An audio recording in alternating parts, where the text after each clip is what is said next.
le verset 33 et 34. Matthieu, oui, papa. Matthieu, le chapitre 25, le verset 33 à 34, je lis au nom puissant de Jésus. Amen. Et il mettra les brebis à sa droite et les boucs à sa gauche. Alors le roi dira à ceux qui seront à sa droite, venez, vous qui êtes bénis de mon Père, prenez possession du royaume qui vous a été préparé dès la fondation du monde par mon Seigneur. Père, dans le nom de Jésus, notre Seigneur et Sauveur, nous sommes infiniment très reconnaissants parce que tu es merveilleux. Merci pour ce temps que tu nous donnes d'être dans ta présence. Bénissons la présence de tout un chacun de nous. Cher Saint-Esprit, nous te faisons confiance et nous croyons que tout au long de cette retraite, tu vas nous faire du bien, tu vas nous sauver, tu vas nous délivrer, tu vas nous guérir.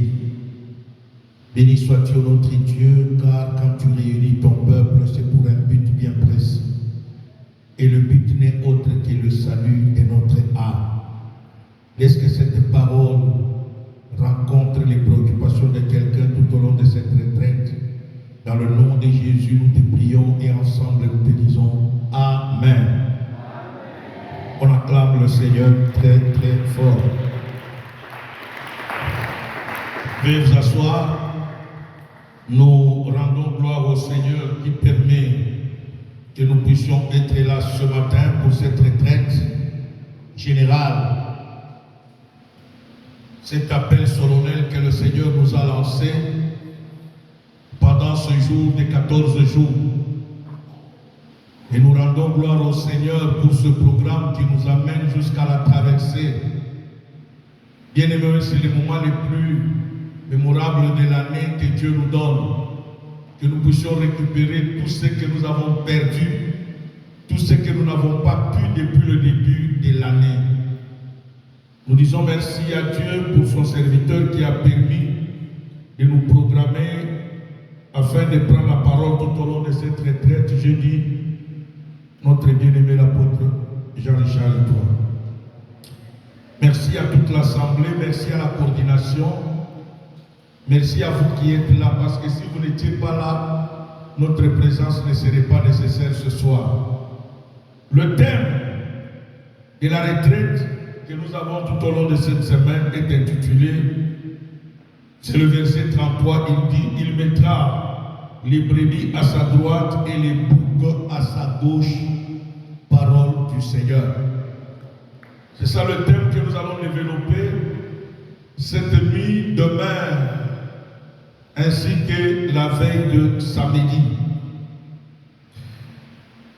Ce matin, j'aimerais introduire ce thème par la première partie du verset qui dit « il mettra les brebis à sa droite. Commençons par la définition de la brebis. On nous décrit que la brebis, c'est un animal qui fait partie de la famille des moutons. Pas seulement qui fait partie de la famille des moutons, mais c'est la femelle du mouton. Et quand est-ce qu'on l'appelle brebis? C'est quand elle est à l'âge de se procurer, de se procréer plutôt. Quand elle arrive à l'âge de se multiplier, de se procréer, c'est là qu'on l'appelle brebis. Donc une brebis, c'est une personne qui est appelée, bien-aimée dans le Seigneur, à se multiplier, à se procréer. C'est très important, vous allez le comprendre dans le développement.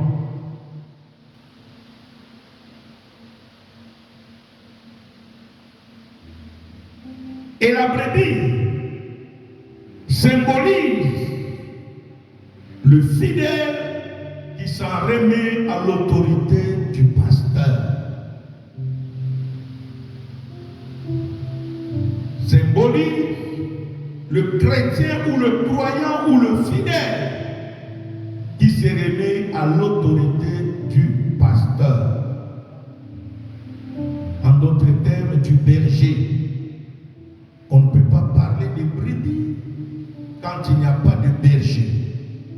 C'est comme on ne peut pas parler de berger sans brebis.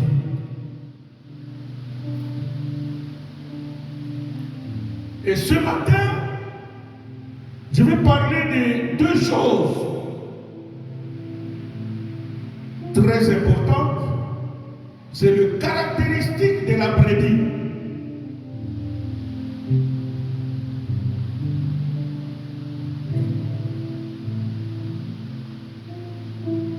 Je vais insister plus sur le caractéristique de la brebis.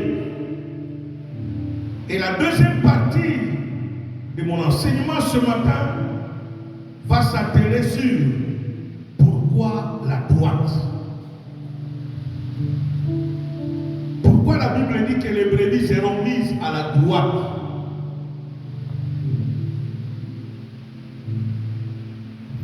Voici les deux choses sur lesquelles que je vais insister. Le texte dit ceci: il mettra les brebis à sa droite et les boucs à sa gauche. Alors il dira à ceux qui seront à sa droite: venez, vous qui êtes bénis de mon Père, prenez possession du royaume qui vous a été préparé dès la fondation du monde.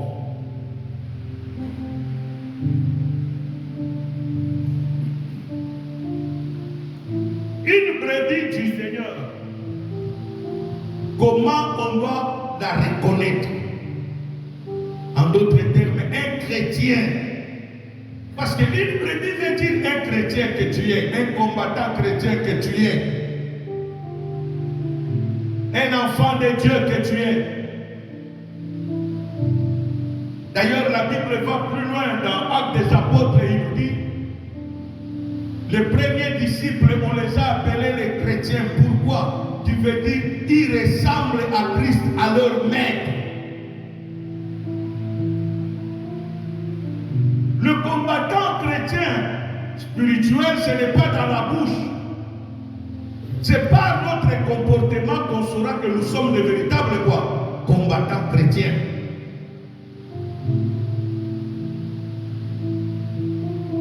Et pourquoi nous allons parler des caractéristiques? C'est parce que le verset 34 dit très bien. Et quand vous continuez à la suite jusqu'au verset 40, c'est là que vous allez comprendre que les brebis que Jésus va mettre à la droite, c'est par les caractéristiques, leur comportement, leurs attitudes, leur façon de se comporter, c'est là qu'ils ont été choisis comme brebis bénies. On ne peut pas parler d'une brebis bénie si on ne voit pas son caractère, son comportement, son attitude.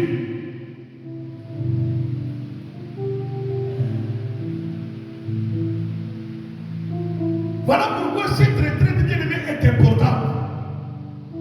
Première caractéristique de la brebis.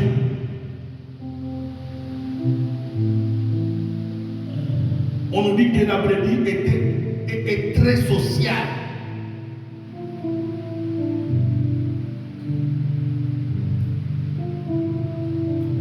Pourquoi elle est très sociale? Parce que c'est un animal qui aime vivre en troupeau, soit en groupe, soit en famille. Elle est très sociale. Et ça, nous le voyons, même dans le livre de Matthieu que nous venons de lire. Si vous commencez au verset 35. Est-ce que Papa André, tu peux commencer par là? Verset 35. Matthieu, chapitre 25. Jusqu'à 40. Écoutez la partie sociale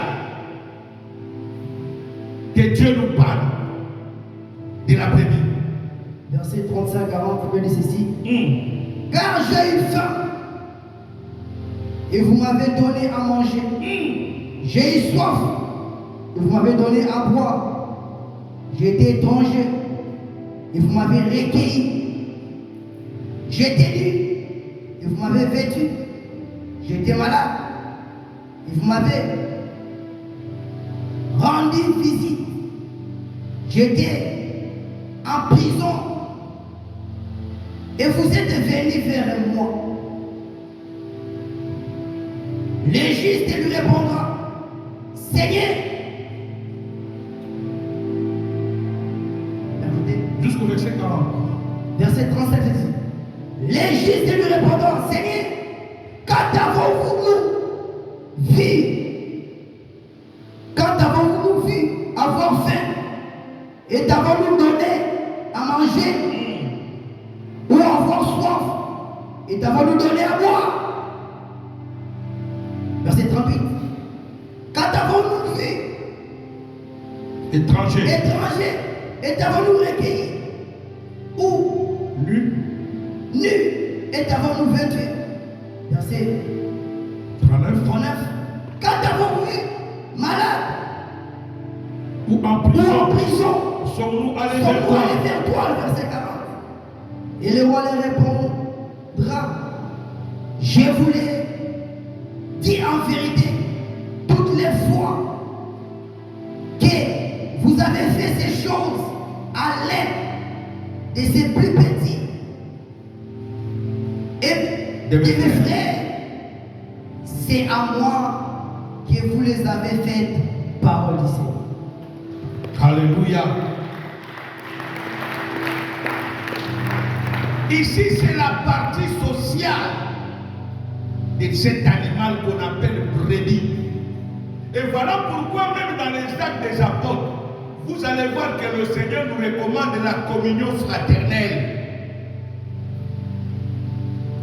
Bien-aimé, c'est un animal qui aime vivre en groupe. Donc quand toi tu veux vivre en singleton là, tu n'es pas la brebis du Seigneur.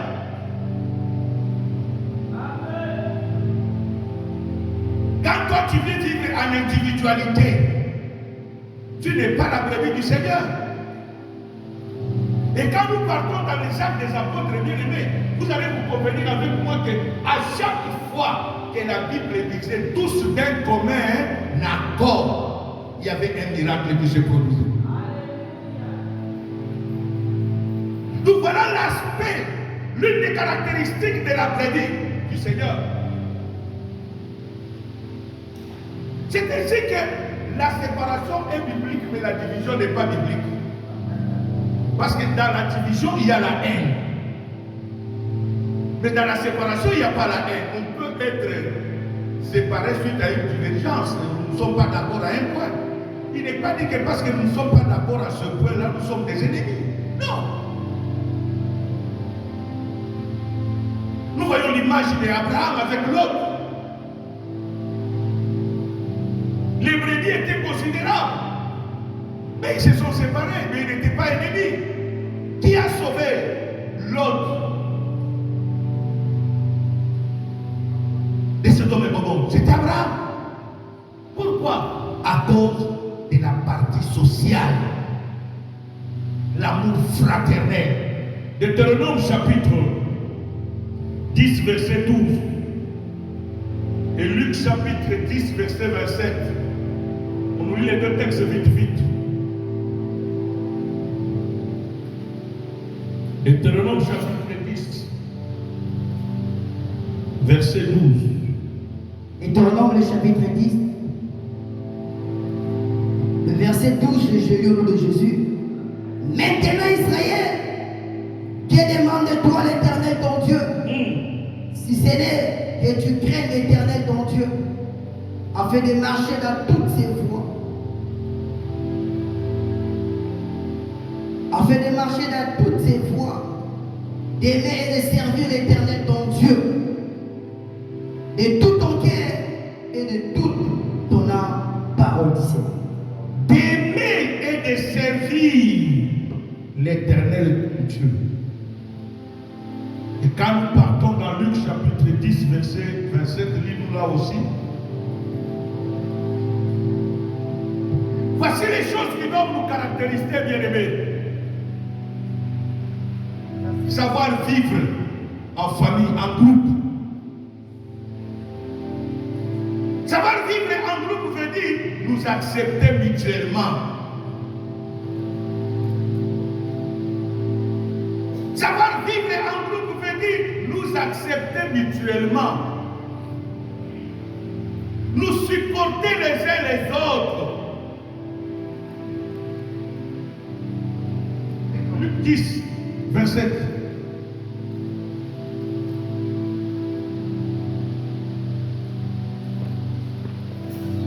Luc le chapitre 10, le verset 27, je lis au nom de Jésus. Amen.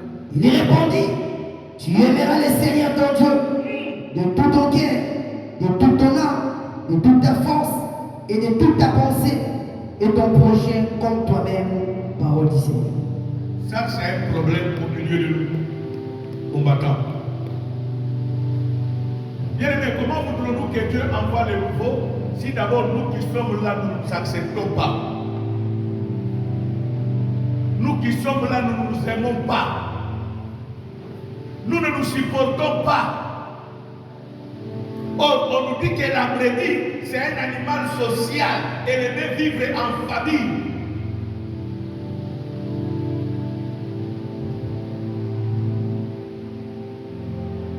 Vivre en famille, c'est accepter aussi que comme Dieu a pardonné mon péché, il peut aussi pardonner le péché de mon frère. Mais il y a des gens qui croient que Dieu peut pardonner seulement leur péché, mais les autres non. Non! De la même façon, Dieu t'a pardonné, de la même, il peut pardonner aussi le péché des autres. De la même façon, Dieu t'a sauvé, de la même, il peut aussi sauver aussi les autres.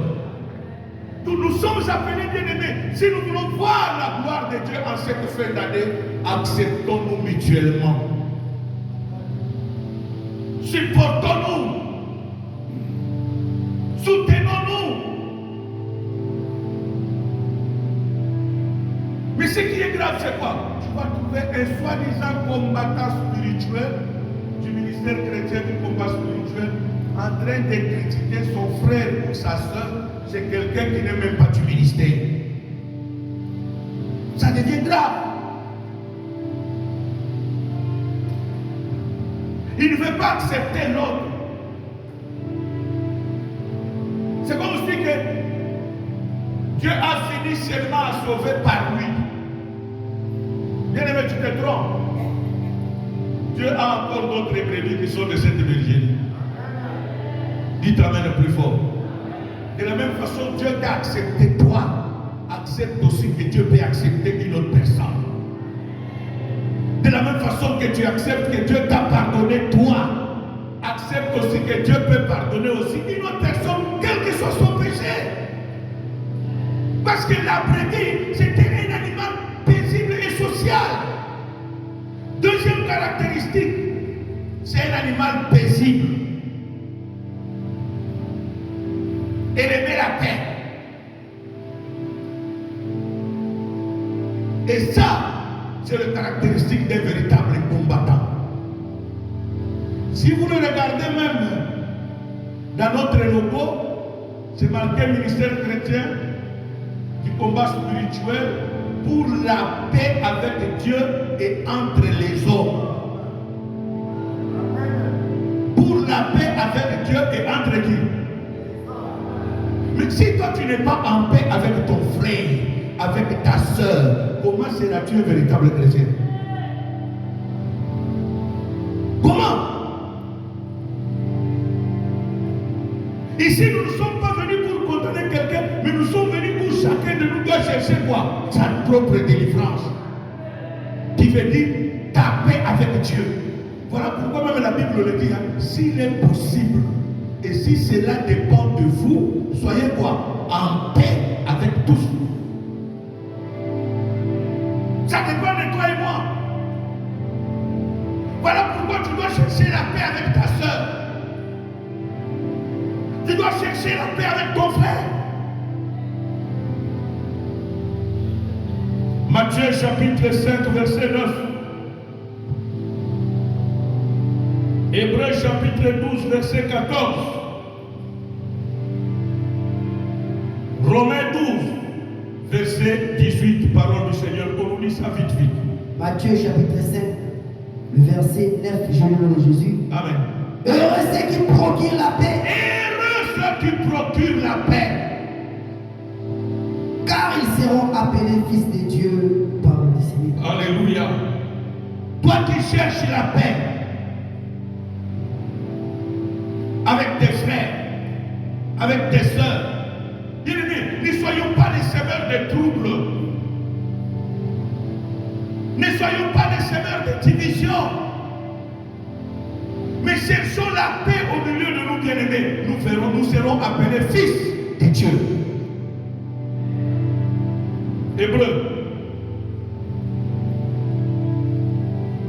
Hébreux 12, 14.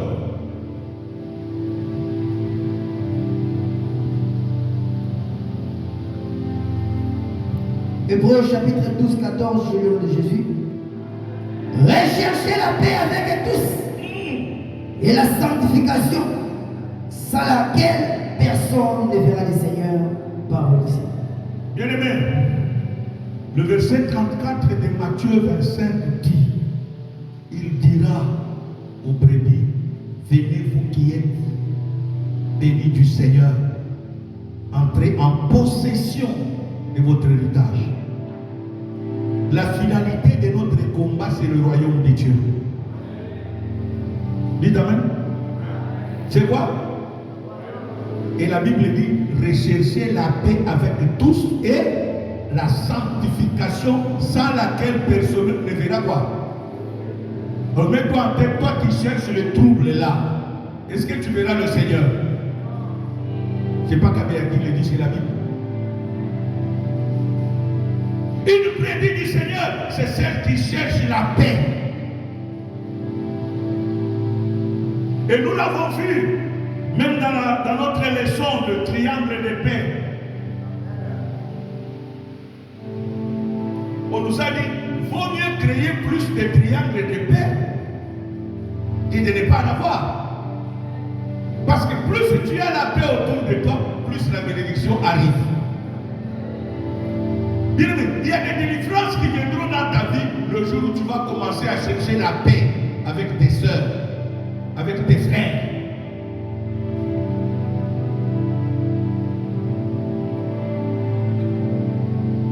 Et on nous dit que la brebis, c'est un animal paisible.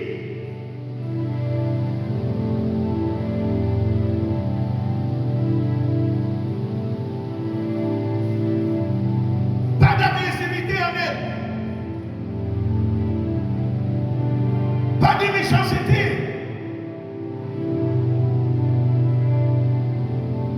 C'est pour cela même quand je lisais la Bible bien-aimée, dans Matthieu, où la Bible dit, je vous envoie comme des brebis au milieu de quoi?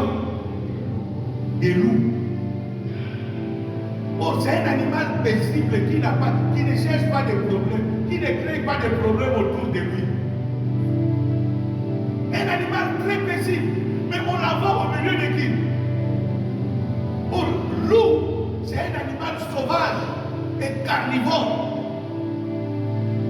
Mais écoutez ce verset-là dans Matthieu, la Bible termine en disant, mais soyez prudents comme le serpent.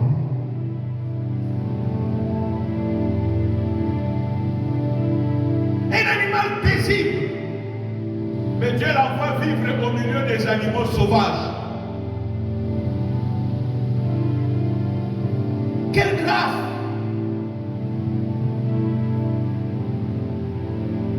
Dieu nous demande, bien-aimés, nous appelle à la recherche de la paix. Ça, c'est la deuxième caractéristique. C'était un animal qui n'était pas agressif.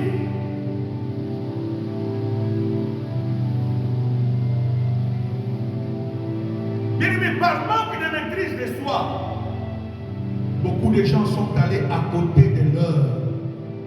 Ils ont manqué leur propre délivrance. Et par manque de sagesse. J'ai toujours donné ce témoignage. Nous sommes allés dans un mariage, mon frère Donatien et moi. Et arrivé là-bas, nous avons accompagné un frère qui devrait doter. Quand nous avons commencé à donner les histoires, l'oncle de la sœur que nous étions venus épouser se met debout et nous dit, monsieur le pasteur, est-ce que vous savez que la personne que vous êtes venu épouser ici est un homme? Car c'est lui l'homme de la famille. Dites amen le plus fort. Je suis en train de vous montrer le manque de maîtrise de soi que souvent nous les combattants nous avons. Dites amen. Or cet oncle nous donnait le message de l'identité que la famille a donné à la sœur. Nous on est venu épouser la sœur. Mais écoutez, quand nous étions vraiment très figurés dans le combat là, on manquait de sagesse, on répondait sans discernement. C'est comme ça des fois que tu te comportes.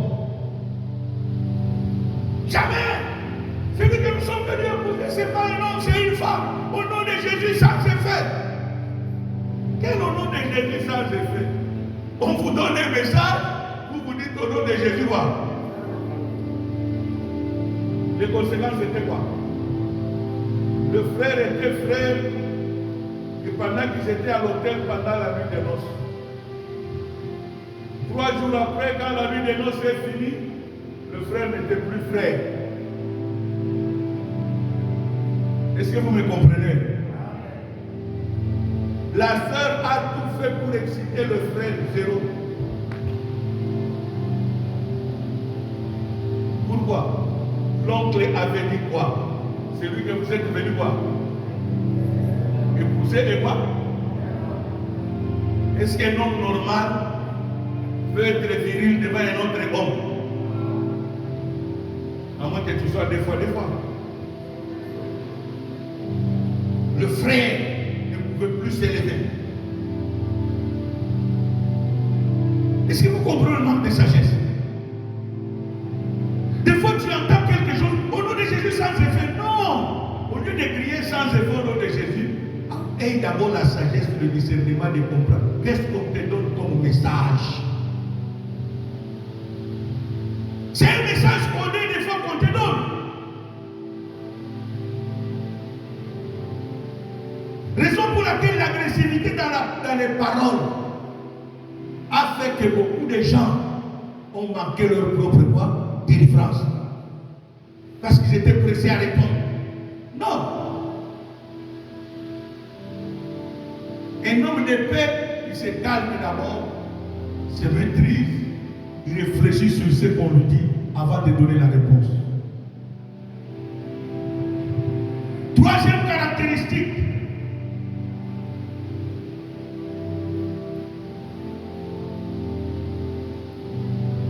L'agneau est un animal protectrice.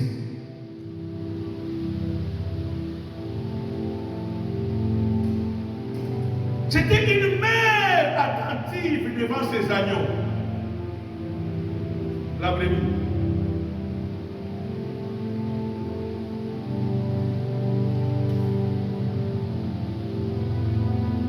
C'était une mère attentive,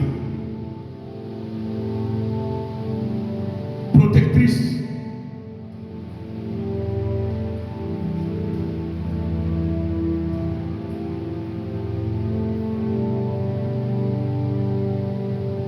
Et ça, c'est ce qui nous manque. D'abord, nous ne sommes pas sociaux.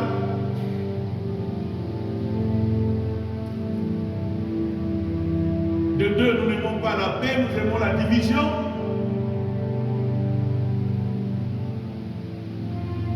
De trois, nous nous détruisons nous-mêmes.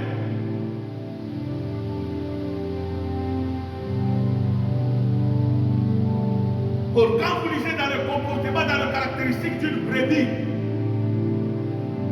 comme c'est la femelle du mouton, elle était protectrice, elle aime protéger ses petits.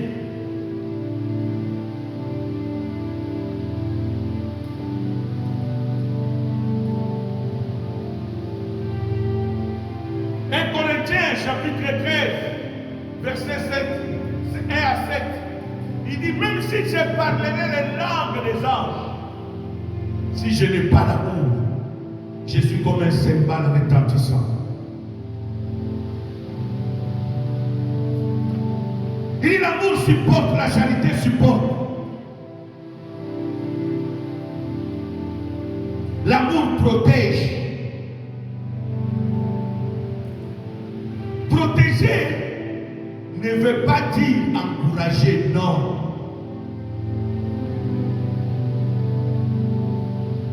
Je suis avec mon frère André. Il peut avoir commettre une erreur. Je le protège dans l'amour. Le protéger dans l'amour, cela veut dire quoi? Je ne peux pas multiplier son péché, mais je l'appelle pour l'amener à la prière. Alléluia.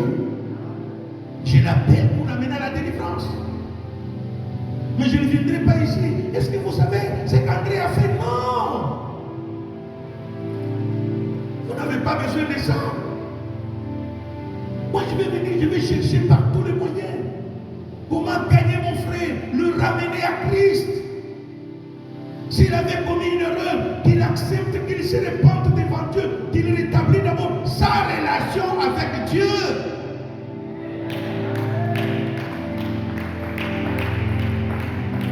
C'est ça le sauver, c'est ça l'amour. La Bible dit, l'amour couvre une multitude de péchés.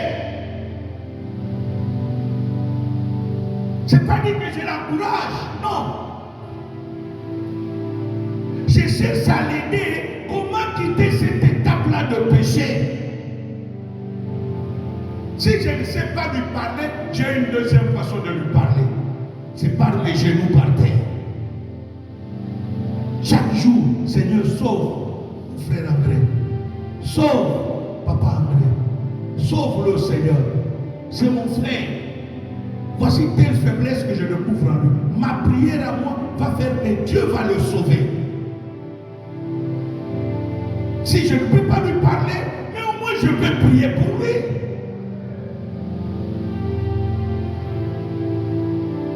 Protectrice.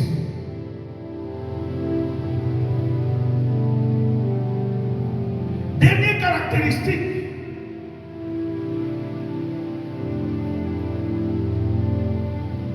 C'est un animal obéissant.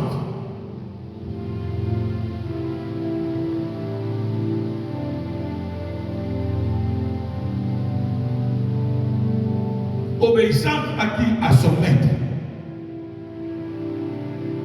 Le week-end passé, le berger nous a parlé que c'est un animal qui dépend de son maître. Lisons Jean chapitre 10, verset 14 à 16, verset 24 à 27. Jean 10, 14 à 16. Jean le chapitre 10, le verset 14 à 16, je lis Jésus. Je connais mes brebis et elles me connaissent, comme le Père me connaît et comme je connais le Père. Et je donne ma vie pour mes brebis. Verset 16. J'ai encore d'autres brebis qui ne sont pas de cette bergerie. C'est là. Excuse. Ils sont de cette bergerie. Verset 16. J'ai encore d'autres brebis qui sont de cette bergerie. C'est là. Il faut aussi que je les amène. Elles écouteront ma voix. Et il y aura un seul troupeau et un seul berger, parole du Seigneur. Alléluia. Verset 24 à 27. Verset 24 à 27, je lis Jésus. Il dit ceci. Les Juifs l'entourèrent et lui dirent, jusqu'à quand tiendras-tu notre esprit en suspens? Notre esprit en suspens. Si tu es le Christ, dis-le-nous franchement. Jésus leur répondit, je vous l'ai dit et vous ne croyez pas. Les œuvres que je fais, Les œuvres que je fais au nom de mon Père. viens lui ici parce que là tu as des petites écritures et la lumière. Voilà. 27.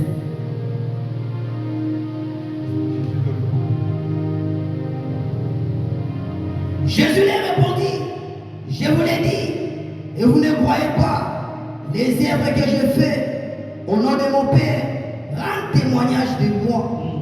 Mais vous ne croyez pas parce que vous n'êtes pas de mes brebis.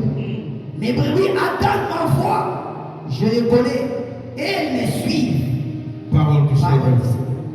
Amen, amen, amen. Amen.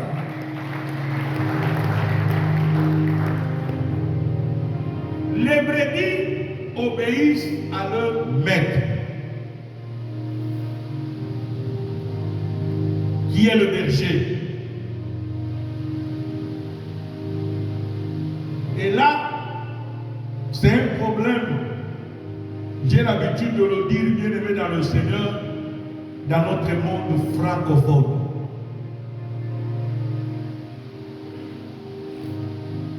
Dans notre monde francophone, nous n'avons pas le respect du leader. Nous n'avons pas le respect de nos responsables.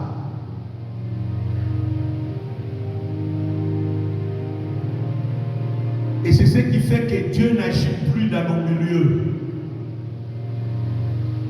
Parce que nous avons l'esprit de rébellion. Jésus dit au verset 10, au verset 14 à 16, je commence par là dans Jean. Écoutez, il dit ceci. Je connais mes brebis, elles me connaissent. Comme le Père me connaît et que je connais le Père, je donne ma vie pour mes brebis. Il dit, j'ai encore d'autres brebis qui ne sont pas de cette bergerie. Mais celles-là, il faut que je les amène. Ils entendront ma voix. Il y aura un seul troupeau et un seul berger. Et ce qui m'intéresse, c'est le verset 27. Il dit, mes brebis entendent ma voix. Je le connais, elles me suivent.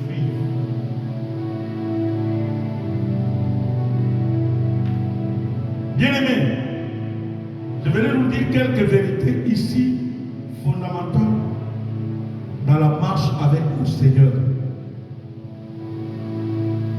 L'obéissance joue beaucoup dans la marche avec le Seigneur. Et ici, nous sommes dans le contexte où Moïse n'est plus, c'est Josué qui a pris quoi? La relève. Et le Josué que nous avons n'est autre que l'apôtre Béger, Bruno et toi. C'est lui notre berger. Si nous ne lui faisons pas confiance, nous ne lui obéissons pas, nous serons butés dans un mur. Alléluia. C'est très important que vous compreniez, que vous acceptiez cela. Aucune fois dans une église ou dans un ministère, il y a deux bergers. Il n'y a qu'un seul. Vous lui obéissez, vous êtes bénis et vous continuez. Dites amen plus fort. Jésus le dit ici. L'une des caractéristiques des brebis, c'est l'obéissance. Il dit, les brebis connaissent ma voix.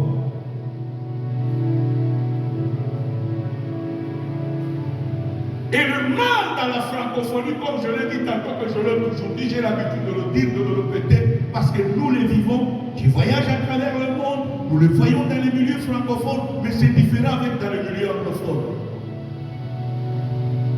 Dans les milieux anglophones, c'est rare de trouver une brebis, un membre de l'église, parler mal de son pasteur, ou manquer du respect à son pasteur.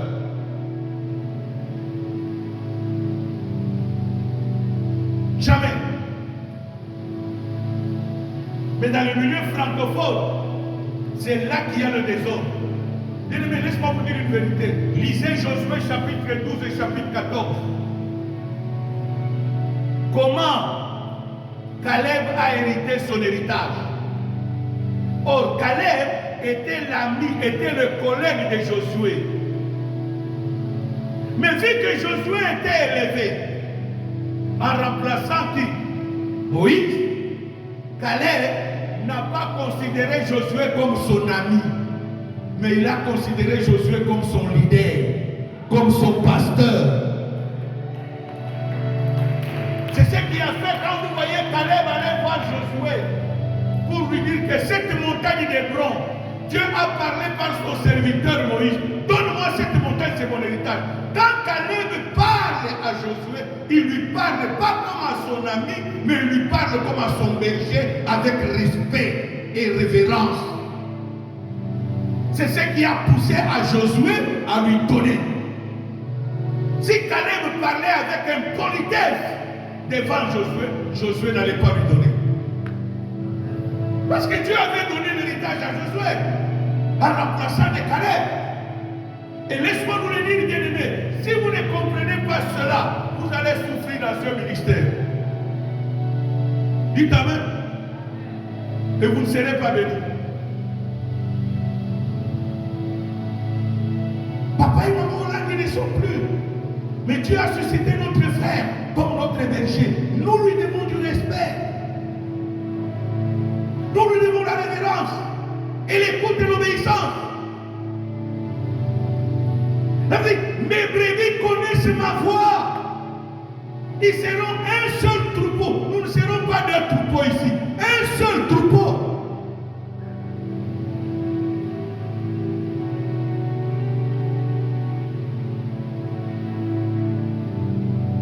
Un seul.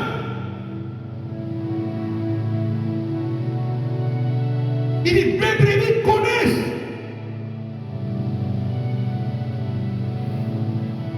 Pas seulement moi je le connais, mais eux aussi me connaissent. Tout, bien aimé, il nous est impérialement demandé, impérativement demandé de savoir connaître notre berger. Comment travailler avec lui, comment marcher avec lui. C'est important.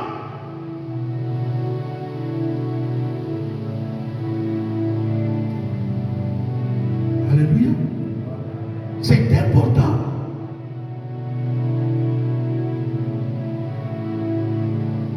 Prenons la deuxième partie. Pourquoi la droite?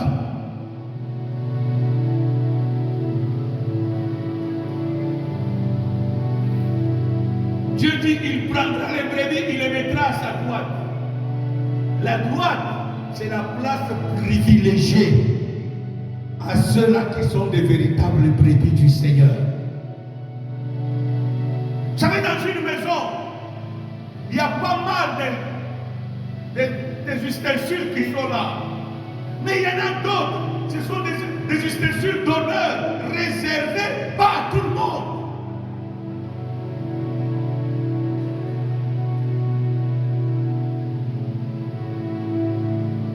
Même dans la maison de Dieu, il y a la place réservée aux brebis. C'est Jésus qui le dit. Il dit, mes brebis seront où? À ma droite. Une place réservée à ceux-là qui vont hériter le royaume, à ceux-là qui sont les privilégiés. Matthieu chapitre 25, verset 34 à 40. Il dit, venez à ma droite.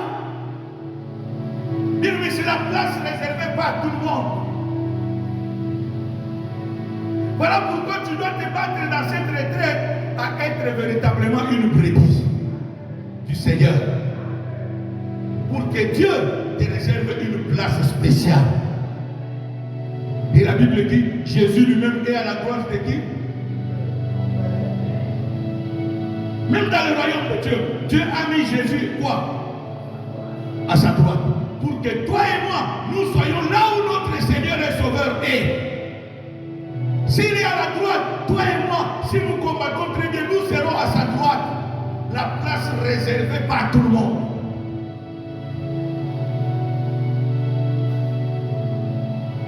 C'est une place spéciale. Réservée à ceux qui marchent avec le Seigneur. Ceux qui sont des véritables brebis.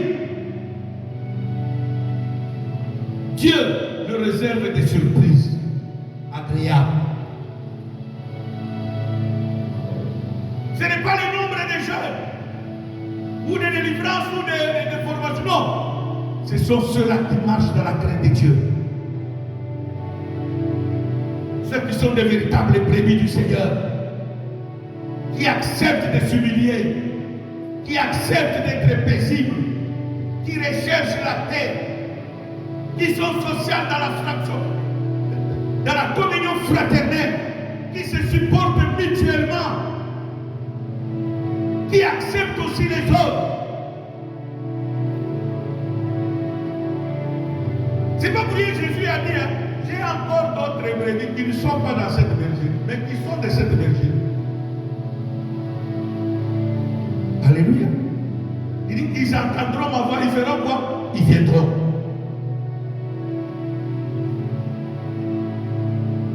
Raison pour laquelle, quand toi tu refuses d'être brebis, Dieu va susciter dans le nouveau qui vient d'arriver. Ceux avec lesquels on a commencé les classes d'affermissement, Dieu va susciter des brebis là-bas. Et tu vas commencer à pleurer. Oh, nous les anciens, vous les anciens. Qu'est-ce que vous avez fait? Qu'est-ce que vous êtes devenus, vous les anciens? Si vous êtes un obstacle à l'avancement de l'œuvre de Dieu, Dieu ne comptera jamais sur vous.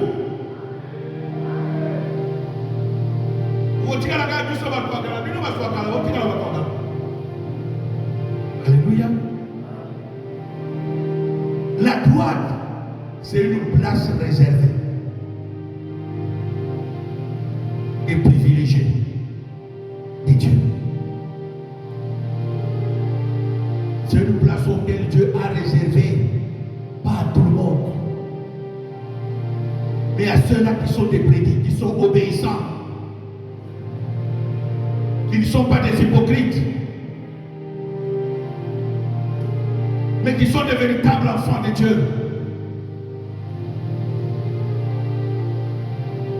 Qui sont des véritables serviteurs de Dieu. Qui sont des véritables disciples et messagers. Remarque seulement quand tu étais venu au ministère chrétien du combat. Comment était ton comportement avant? Il y en a ceux-là qui étaient obéissants aveuglément. Et c'est ce qui leur a donné même la délivrance. Mais aujourd'hui, ils sont devenus rebelles.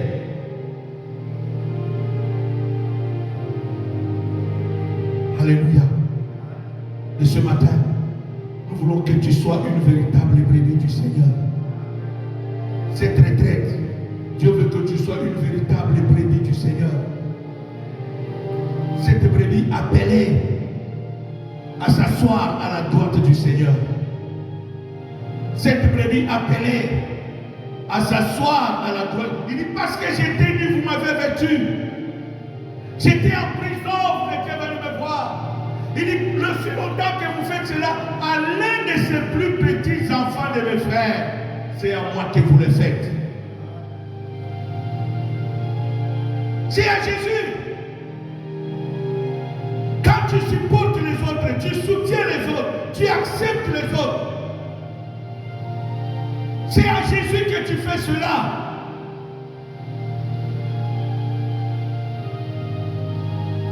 Voilà pourquoi, bien aimé, Dieu nous appelle dans cette retraite à être de véritables brebis. Si nous sommes de véritables brebis, dans moins de temps, cette place sera petite. Parce que les gens verront le changement dans notre comportement. Les gens verront le changement dans notre langage. Les gens verront le changement dans notre attitude, dans notre façon de marcher, dans notre façon. Il n'y aura pas d'orgueil ou d'hypocrisie dans notre langage. Ils verront que ça c'est le véritable amour. Ma soeur ici, même sérieusement, ma soeur désire mon bonheur, elle désire ma délivrance. Ce frère cherche que je puisse avancer, cherche que les choses changent dans ma vie. Cherche que je puisse m'améliorer.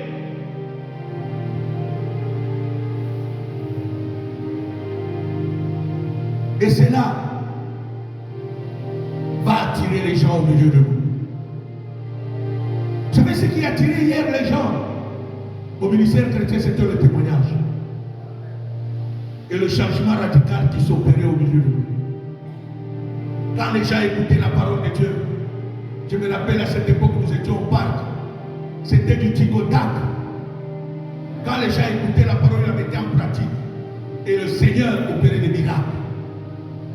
Je me rappelle une fois, une maman est venue me voir. J'ai toujours donné ce témoignage. Le mari de ce maman travaillait dans une compagnie au milieu au Congo là-bas. Et il a sillonné tout le Congo. En sillonnant tout le Congo, vu que le Congo a 11 provinces, le monsieur se retrouvait avec 11 enfants à la maison, chaque enfant avec sa mère. Et quand il est venu au combat, il est venu polygame, avec 2 femmes. Sa femme a essayé de parler Waya, les enseignements Waya. Et sa femme m'a suivi un jour, j'ai dit à ma maman, Bitouba Mosusu Tikera Nzambe. Papa, à l'équipe de délivrance, normalement il fallait dire David, Waya dit David, écarté, quoi ça pour les gars? Maman prie.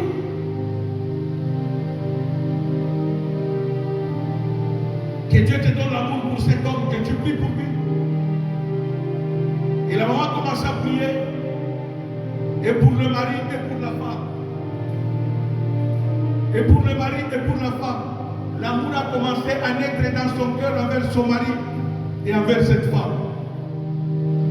Jusqu'à ce que la maman a accepté le partage des jours de la semaine. Mais elle a continué la prière.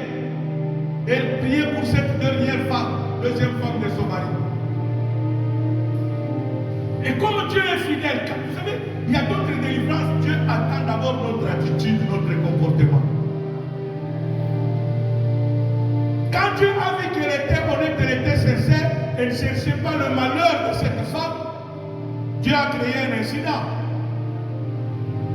Un vendredi comme aujourd'hui là, le monsieur a quitté le travail. Comme d'habitude, il est passé, c'est le jour-là, il devait passer chez sa deuxième femme. Il arrive, il trouve la porte fermée. Il introduit les clés, il se rend compte qu'on a changé les serrures. Mais il entend le bruit dans la maison. Et le monsieur frappe. Quand il frappe, il voit un jeune garçon de l'âge de son deuxième fils qui sort avec le pagne de sa femme au rein, torse nu. Et le jeune enfant lui pose la question, monsieur, qu'est-ce que tu cherches? Le papa regarde l'enfant petit. Et l'enfant dit, ne m'appelle pas petit. Je suis responsable chez moi. Le vieux lui dit, petit, au bas de ma capote.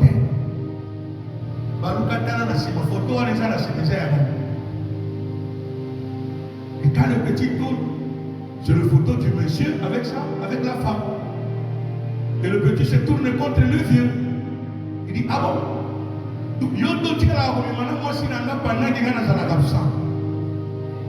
Ça c'est le petit qui parle à qui? Il tient le vieux dans les habits, il tire le vieux dans la maison.